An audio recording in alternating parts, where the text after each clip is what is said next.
You're listening to the Chronicles of a Gooner, the Arsenal podcast. I'm Martin Tyler, and you're listening to Harry Symeou.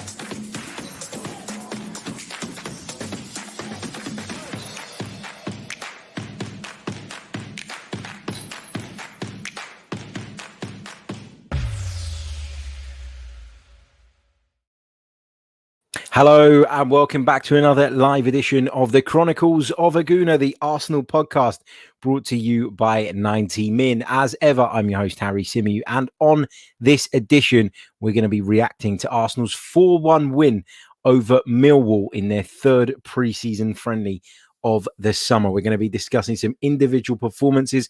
We're going to be reacting to the game overall. We're also going to be taking some of you guys' questions from the live chat box and from Twitter. And yeah, today was a bit of a weird day for me because I woke up in the morning and I was like, I cut the podcast short yesterday, the podcast that we did, sort of talking about the latest stuff on James Maddison. And I had to cut it short because I had a lot of stuff going on. I had some building works going on the property, literally right outside my door. And what I didn't want was shows with digger noises and all sorts, and having the dog next door barking during a podcast is about as far as we'll go on here. But yeah, so we cut the show short yesterday. So when I woke up this morning, I was like, right, I need to do another piece of content to make up for the fact that we only put out one podcast yesterday and that we cut the one that we did do short. And so the thing that came to mind was, well, let's give it over to you guys and do a bit of a Q&A.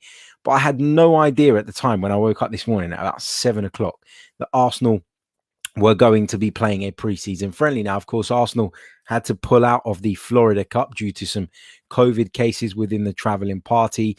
And, we were unsure of what was going to happen. We knew that Arsenal were working behind the scenes to try and get a couple of friendlies in place. But we didn't know that they were playing today. So when we woke up this morning, as the day sort of started to progress, the news came out that Arsenal were going to be playing a pre-season friendly against Millwall at midday at London Colney.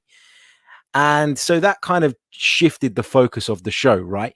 And now we've got a game to react to, which I'm delighted because over the last month or so, we haven't had many, and we're not going to have many over the next few weeks. So let's take the opportunity to react to the game and talk about some actual football rather than transfer speculation and all the rest of the stuff we've been touching upon over the last few weeks. And what I will do is towards the end of the show, I'll go over to some of those questions that you guys submitted via Twitter. We'll pick out a few of them, and then we'll do another podcast tomorrow where it's just purely and solely, unless any other news breaks, based on you guys' questions. So we will get to those questions. I'm just trying to say that we need to cover the game as well. That is what most people, I'd assume, in the chat will be here for, because it was a much better performance for the Arsenal. Some really good goals, some real positives to take away from it. I know we're talking about a championship side, and I don't mean that disrespectfully to Millwall, but it's not the level of competition that Arsenal are going to find themselves coming up against week in, week out over the course of the 21-22 season. So that has to be taken into consideration, of course. But there were lots of positives, and we'll come on to talk about them in a little bit. Now, I don't know if anybody else did, but I broke the news that Arsenal had won the game by 4-1 and who the goal scorers were. And I got that information and I put that tweet out. And I've got to be honest, at the time when I put that tweet out, I didn't know that Arsenal were going to air the entire game. I thought that Arsenal were just going to show the highlights later on. And actually, in hindsight, if I'd have known that Arsenal were going to show the full game the way they did, I might not have tweeted it. I might have left it, because I do feel, and a few of you let me know on Twitter, that I might have ruined the game. But I was given that information.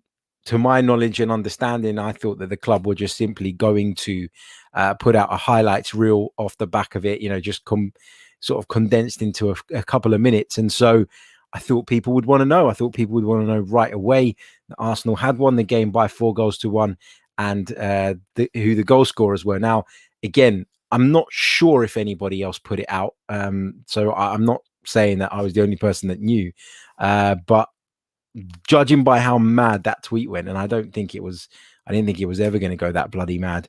I don't think many people had the information. I'll just share that tweet with you for those of you watching us via the live stream on YouTube. So I'll just read it out to you as well if you're listening via the audio. So at 2:07 p.m. I tweeted, hearing Arsenal beat Millwall 4-1 at London Colney this afternoon. Goals from Chambers, Lacazette, Pepe and Balogun. And throughout the game, I was literally getting tweets from you guys saying, oh my God, it's 1 out of 1. Yeah, it's 1 out of 4. It's 2 out of 4. It's 3 out of 4. It's 4 out of 4. But yeah, so yeah, just want to apologize if I did ruin the game for some of you, because as I say, I didn't know the whole game was going to be aired. And if I did, then I might not have shared the tweet. But hey ho, is what it is. Right. Anyway, let's get into the game itself. And there's a few players that I want to talk about in particular. I'm going to start with the man who opened the scoring, and that's Callum Chambers. Now, we've talked a lot in the last few weeks about what business it is that Arsenal need to do.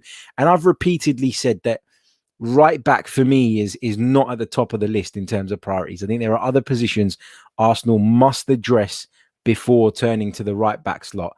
And I think that Callum Chambers, again, gave himself... gave a really good account of himself, and to the point where he's given Mikel Arteta something to think about again. Now, look, it's Millwall. It's a pre-season friendly. And just like when I said we shouldn't be getting carried away by the defeats in pre-season or the draws in pre-season, I think with this one, you've got to apply the same thing, right? It'd be hypocritical not to. But I do think that Callum Chambers as a footballer has developed a fair bit. And I'm starting to wonder now if, you know, when he came to the club, we kind of moved him into the centre-back role, and I'm not sure that that was necessarily the right move. I think what we're seeing from him right now is we're seeing some really good defensive performances, but we're also seeing him get forward and impact games in the final third. Of course, Chambers getting himself on the score sheet, as I say, opening the scoring today.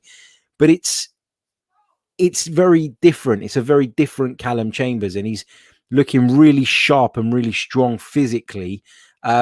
You know, I'm not saying that, you know, Callum Chambers is the next Cafu and that I want him to play every single week in, week out at right back. But what I will say is he has shown something. He has staked a claim, in my opinion, to be the number one, at least, of the right backs that we currently have at the club. Now, of course, there are better right backs out there, and Arsenal probably should go out and get one. But if you're asking me right now who should play in that position out of Bellerin, Cedric and Chambers, you know, I wouldn't have put Chambers at the top of the list previously, but the more this is going on and on, the more I'm starting to think that, you know what, he is doing it consistently, he is performing, and I wouldn't be surprised if Callum Chambers starts the season at right back for Arsenal. I really wouldn't.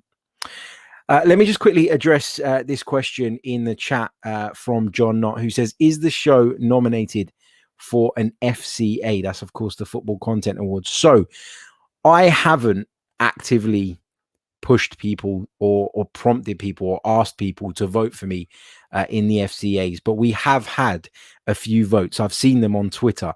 So first of all, I want to say a massive, massive thank you to everybody that has voted already. And you can vote if you want to. Maybe I'll pop the instructions in the description after, but it's one of those things that I wasn't planning to do. Many years ago, I got to the finals of the FCA with my two friends that you've seen on this show, Dan DeLuca and Simon Alavi, for a different podcast that we had. And we got to the final and it was great. And ever since then, I've kind of not really bothered. Like, it's like been there, done it, whatever. I don't mean that in a bad way, but I just, for me, like, it was a nice experience and stuff, but I haven't really kind of thought about it this time around. I didn't even know the voting was open until I started seeing a couple of tweets.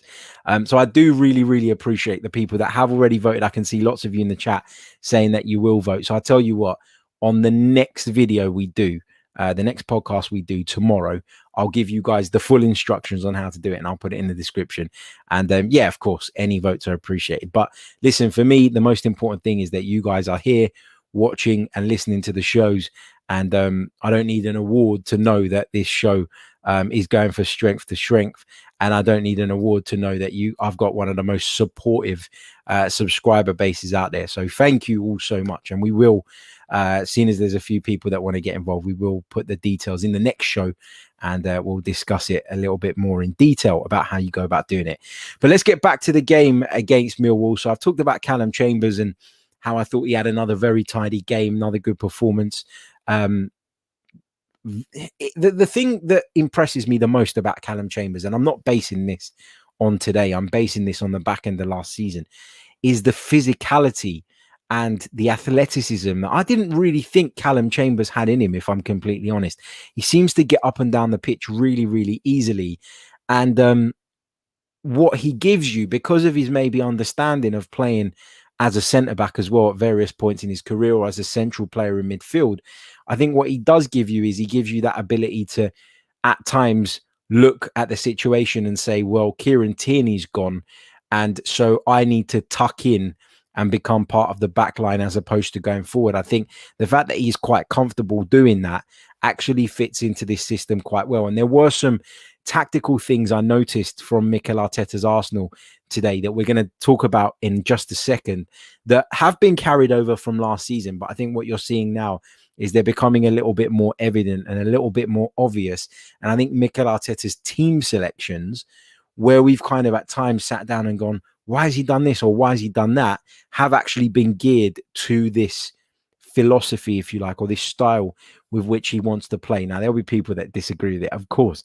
There'll be people that really like it, but I'm going to go through it now and show you guys exactly what it is I'm talking about. So we talked a lot about how Arsenal were quite lopsided as a team last season, didn't we? We talked about the fact that there was a greater emphasis on Arsenal to do things down the left-hand side from an attacking sense than there is on the right-hand side. Now, if you cast your mind back to Arsene Wenger's days, you'll think that this is not something new.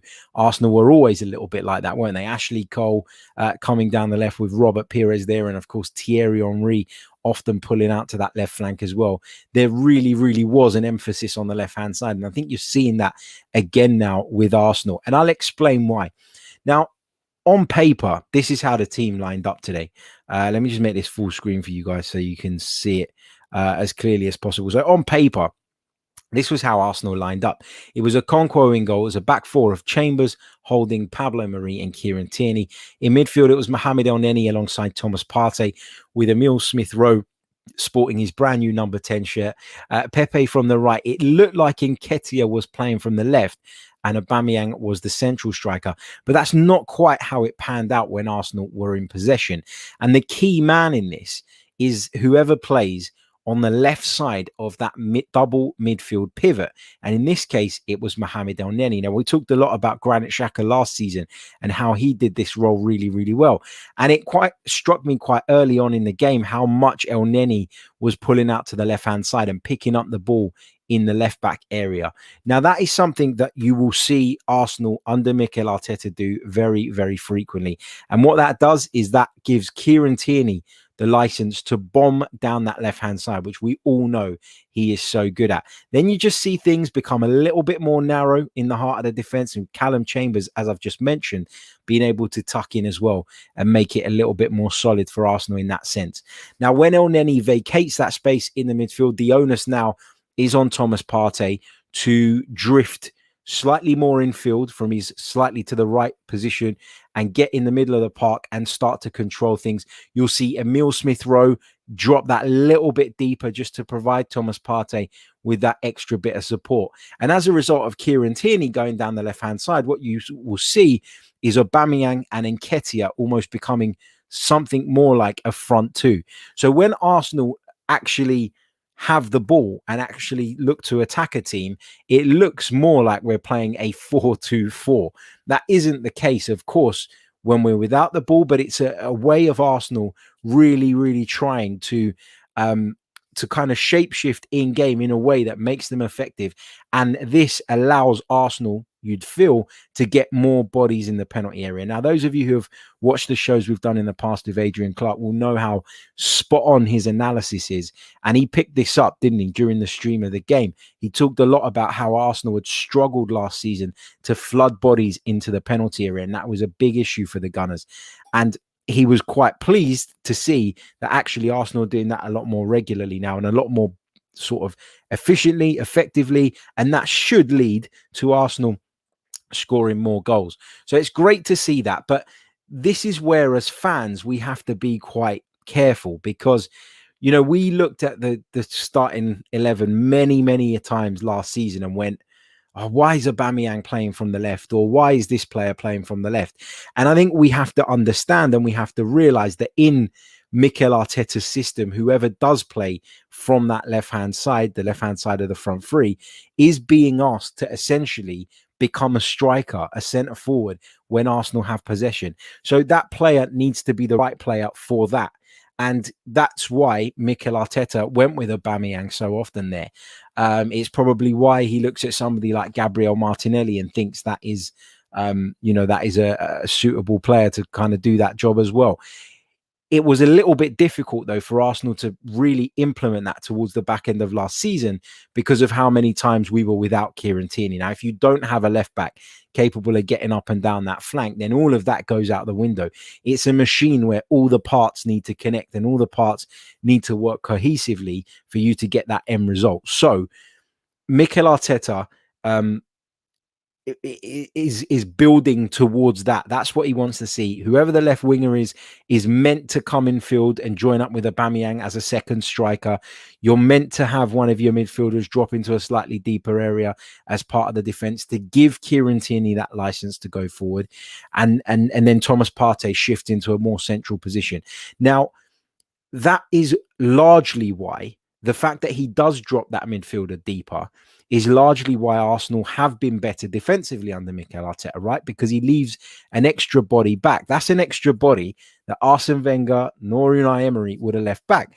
Both of those managers would have told both their fullbacks to bomb on. And that was why Arsenal would lose the ball on the transition, end up with one midfielder in Thomas Partey in the centre, completely alone, and have to cover their entire width of the pitch. The two centre-halves behind him wouldn't want to split too far. They wouldn't want to cover the wide areas. And all of a sudden, you've got a very, very stretched Arsenal defence.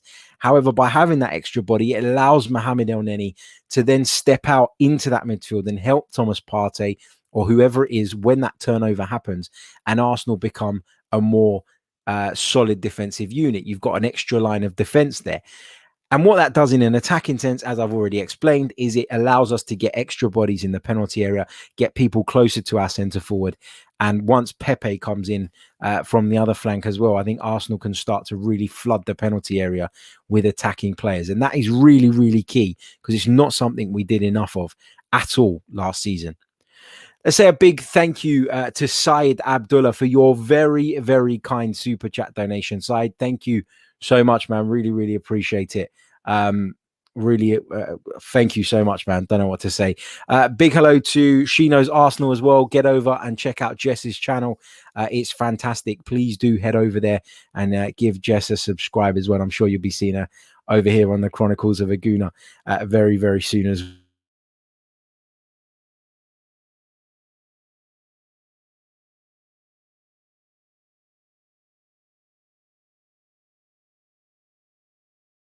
well. Nuno Tavares.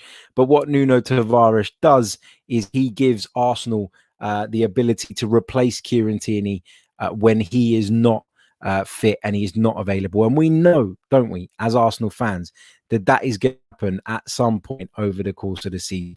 Kieran Tierney has experienced a number of injury issues signing for the club, and fingers crossed,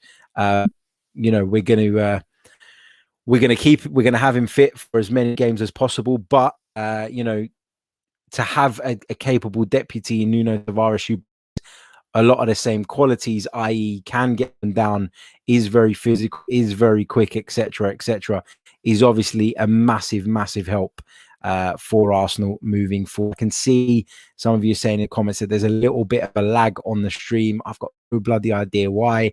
I've got a wired connection and it still bloody lags. So please let me know if it is still struggling. I will flick it over to the other connection if it is, although that would mean a brief pause mid-cast. Is it glitching? Okay, give me a second. Don't go anywhere. Let me just switch this around. Hold on.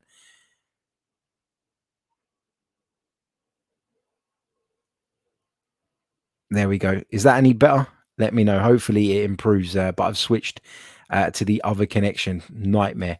You spend all this money, right, to fix up a little studio and get everything set, and then you get lags and you get all sorts of bloody trouble. Apparently it's coming and going. Bear with me a second.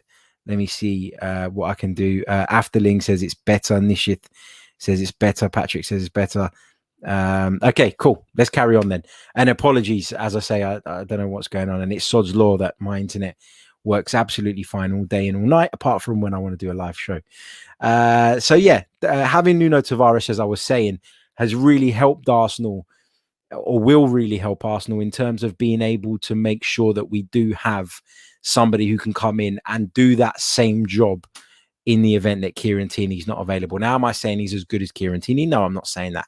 But he does have that capability, and he's the same type of player in the sense of he will get forward frequently, has the athleticism to run down that side pretty much alone and make it his own. Now, we talked about Chambers. We talked about the team shape. I want to touch on Arthur Okonkwo just a touch. I don't want to dig the kid out because he... he's a very, very exciting prospect. And I talked about it last week that I don't think it's fair that young kids like Arthur Okonkwo have received criticism off the back of kind of mistakes here and there. But the more I watch him, I do feel that the more I watch him, the more I feel that he is not at the level yet, that he's not quite ready. I know he's been given some really poor passes to deal with, but I've never looked at him in any of those situations and thought, well, you've done okay there. I think he really struggles with the ball at his feet. Fingers crossed he will improve and he'll continue to develop. And as I say, I'm not writing him off. I'm not saying he's a bad goalkeeper, but I just think it's been glaringly obvious in the opportunities that he's gotten so far in the first team during this preseason that he's not quite at the level yet. And Arsenal really, really do need to go and get another goalkeeper in, don't they? It's really, really important. Some of you have been criticizing Pierre-Emerick Aubameyang in the social media space straight after the game. And again, look, he didn't score, but I thought he was quite heavily involved in a number of the goals today. And I thought his overall game was actually okay. Aubameyang, you want to see him scoring goals. Of course you do, but I don't think he warrants being criticized today. A little bit of praise for Willian because I thought he was really good in the lead up to following Balogun's goal.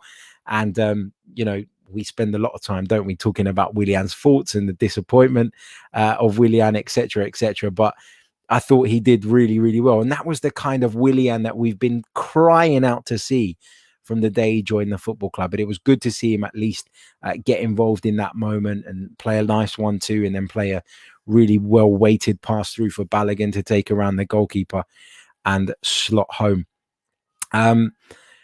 The main point I want to focus on off the back of this friendly is Albert Sambi Lokonga. And I've talked him up on this show. I've talked about what a good signing I think it is, about the fact that I feel he's got the makings of a really, really top draw centre midfielder. I've also said that I don't think he's necessarily ready to start in the Premier League week in, week out yet, but he does have that Matteo Guendouzi feel about him where you do feel like this could be someone who does come in and surprises us by how good he is and therefore perhaps forces his way into the side. And I was really, really pleased by what I saw of Lokonga today. I thought he was fantastic. I talked about the Vieira comparisons in the past, and I really, again, I'm not saying he's going to be as good as Patrick Vieira, but there are elements to his game where you do see Patrick Vieira, don't you? Where the way he receives the ball, takes a touch, kind of shifts it out of his feet. I think he progresses the ball between the lines brilliantly. He's always looking to do that. Every opportunity he gets to move Arsenal forward, break the lines, get the ball into the forwards, into the wide players, he takes it. He doesn't hesitate. He doesn't dilly-dally on the ball. He doesn't think about it and turn back. Every time he receives it, his first thought is, I need to play a forward pass and I need to get us on the front foot. And I think he looked really, really good today. I think when you look at him physically, he looks built for the Premier League. And I think there are a lot of positives off the back of what we've seen of Lokonga. Now, again, I don't want to get carried away. I don't want to get carried away either way when it comes to preseason friendlies on how good someone is, how bad someone is, or what works, what doesn't work. I don't think you can read too much into these games, but we're going to have an opinion on Lokonga off the back of seeing him in an Arsenal shirt for the first time. And I thought that he gave a really, really good account of himself. And I wouldn't be surprised if Albert Lokonga plays a much bigger role in this team going forward, than many of us think and many of us predict. Now, I think when we signed him, I kept talking about how good a signing it was and how much I liked the signing and it was the right type of signing. But a tiny little part of me in the back of my mind was going, 20 million though? It feels a little bit steep. It's going to rise to around about 20 million. Feels a little bit steep. But fair play to the lad. He's shown that he's got quality, not just today, but during his time at Anderlecht. And I think having seen him on the football pitch today in an Arsenal shirt where I was paying full attention and watching him move the ball the way he does, dropping into those areas that I was talking about Mohamed El Neni dropping into and doing it so well, considering that he's just come into the side, I thought showed an intelligence and shows that he's able to pick up instructions and tactics quite quickly, which is something you worry about a little bit with some of the younger players. But I thought that he looked really, really good, and I'm pleased with what I saw from him. So fingers crossed, he does go on to impress throughout the course of the season, and we do get to see a lot more of him. Look, obviously, I'd prefer Arsenal to go out and buy another central midfielder. I've been saying all along that that's the priority area for me. That's the one area, if Arsenal had to only make one signing, that I would want to see them do some serious business. And I still think that, because I still think it's a risk to go into the season with Lokonga as your first choice. But I've taken some encouragement from what I've seen of him.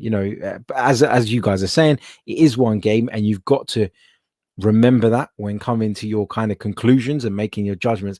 But I was impressed by what I saw of Albert Lokonga, I must say. That's pretty much it, really, in terms of what I wanted to discuss from the game. I mean, if you've got any questions relating to the game, pop them in the chat now.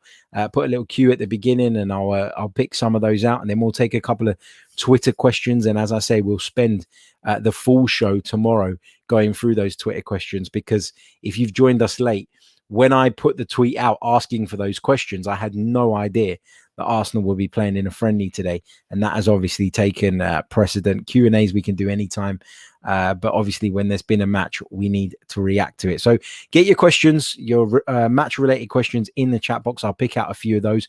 And while you're doing that, I just want to quickly remind you guys that this show is brought to you by manscaped.com. So for all your male grooming needs, head over to manscaped.com, enter our discount code, which is 90min20, and you'll get 20% off of your order, as well as free shipping. Now, lockdown is lifting. You might go on a date, it might go better than you planned, in which case you're going to wish that you'd manscaped. So get involved. Check out the Lawnmower 4.0, big favorite of mine. I couldn't recommend it highly enough. Check it out. As I say, use our discount code. It's in the description below. So is the link. And you can stand to save yourself a fair bit of money. Let's check in quickly where we are in terms of likes before we go diving into those questions. Likes are really, really important for the channel. They do push the video out to more people. And I just want to make sure that we get as many as we can. Look, we've got over 400 of you watching, but we've only got 80 likes. Let's get that up to 150 at least, surely. There's more than enough people in the chat box to get that done. Right, let's see what we've got here. Patrick Carlson says, should we keep Lacazette? Oh, it's such a hard one, isn't it, Patrick? Because I keep flip-flopping on this, because on the one hand, I think that he is an important part of this team. I think that he does help a lot of the youngsters out. They do benefit from having him around. I think he links up really well with Aubameyang, but also links up really well with the young players around him and brings the best out of some of them. I think some of the best performances we've seen from Smith Rowe and Saka, for example, have been partly down to how effective Lacazette has been playing in that centre forward role in front of them. So in that sense, I think, yeah, from a purely footballing perspective, I wouldn't have an issue with us keeping Lacazette.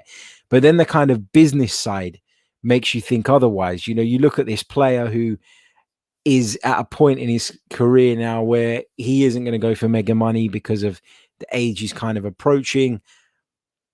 He's also going into the final year of his Arsenal contract, which means that we risk him walking away on a free transfer at the end of the season. And we spent, around about £40 million off the top of my head to bring Lacazette to the club. And so it feels like it would be disappointing if he walked away on a free. So I am in two minds on this. I think Arsenal need to make a decision, though, one way or the other. It's got to be either you give him a 1-year contract extension, which I think I probably would do when thinking about it, or you make that decision and you move him on now. But again, in pre-season, a lot of the good stuff that Arsenal have done has come through him. He looks enthusiastic. He looks sharp to me. He looks like he's really, really playing some of his best football in an Arsenal shirt. I think Arteta's got a lot out of him. He's managed to get out of him what previous managers haven't. It was his best goal scoring season last season in an Arsenal shirt, which is proof of that. So yeah, I think I probably would keep him just about, but I would understand the decision either way. I just think there needs to be one. There needs to be some kind of decision made for sure. What else have we got here in terms of your questions? Marble Halls TV says, how much game time will Balogun get since there's no strong links? Laka, Oba or Eddie are leaving. So I think that he will get game time. I think he will get game time not through the middle, though. I think it will be in that left of centre position that I've been talking about. I think that's where he'll probably get his first opportunities. I think that Eddie Nketiah will leave. I know there's not strong links about it, but to my understanding, he is not at the moment willing to sign the new contract offer that Arsenal have put on the table for him. And as a result, I think the club will be looking to cash in on him. So I do expect Eddie Nketiah at least to leave the club between now and the end of the transfer window.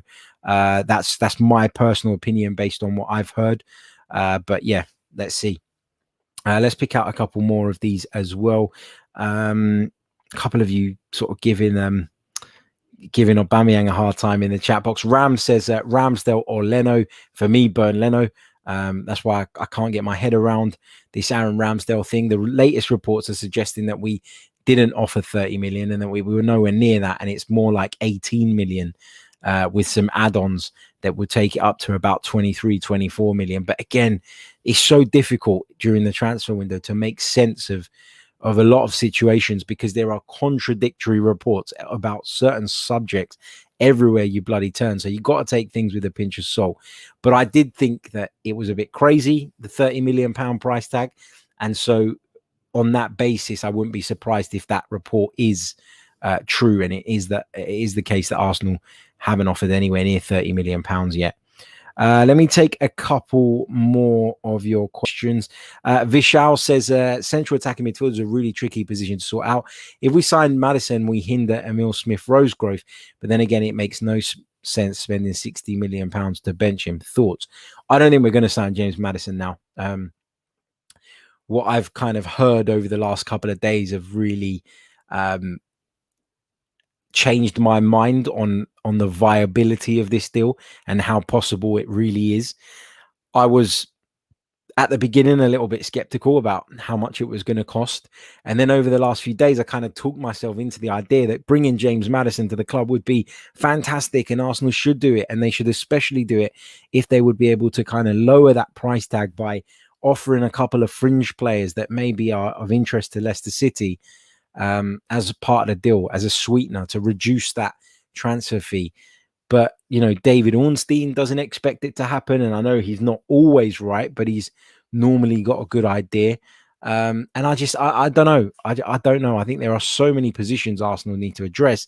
I don't know if they can spend in excess of £60 million on somebody like James Maddison, assuming that Leicester even want to sell him. We know that him and Brendan Rodgers haven't always seen eye to eye. They had a little bit of a thing after James Maddison broke the lockdown protocols. But to be fair, you can't point that at Brendan Rodgers. You can't look at that and say Brendan Rodgers is in the wrong here. He dropped him because he broke the rules, and I don't blame him. So, yeah. There we go. Steve Stone says, Harry, I'm not as good as I thought I was with a razor. Any chance you could stream before I shower next time, please? Ouch. Great stuff. Cheers, Steve. Let's see what else we got here. Josh Hunter says, do you really think Arteta will go with 3 central midfielders in midfield? Because I don't consider Partey is a 6, and it would mean we get Neves or another 8 in with Aouar possibly.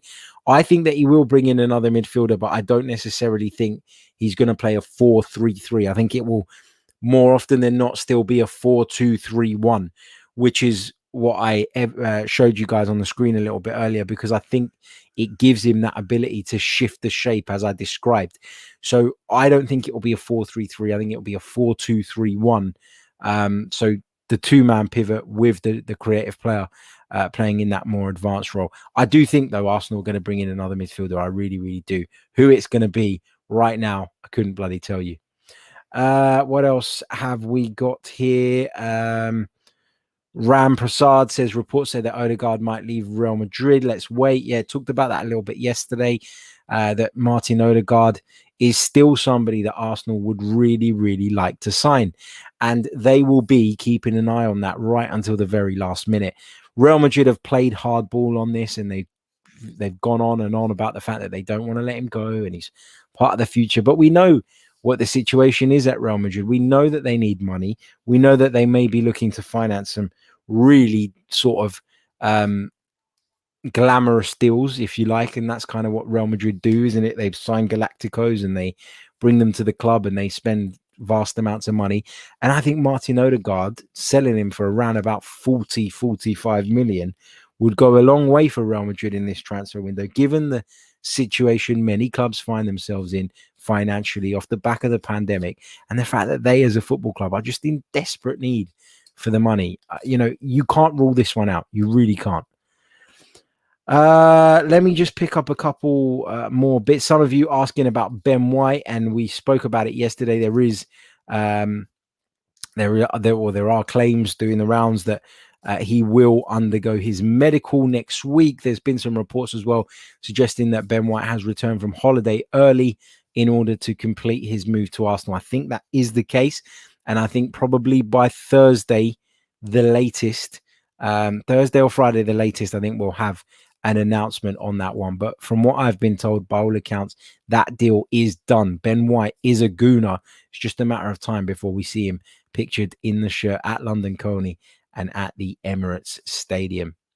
Right, we are going to leave it there, I think, and we'll put all of those Twitter questions into the mixer for tomorrow's podcast. I'll join you late morning tomorrow. We'll get involved. We'll jump on here live, and it'll be available, of course, in podcast format slightly afterwards.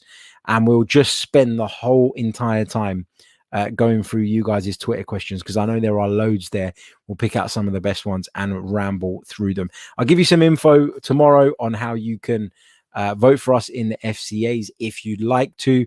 And yeah, why not? Give us a support if you'd like to do so. As I say, it wasn't something I even thought about, but we have had a few votes already, which is great news. So let's go. Right, I'm going to catch you all tomorrow. Until then, take care. Enjoy the rest of your Saturday evening. Ciao.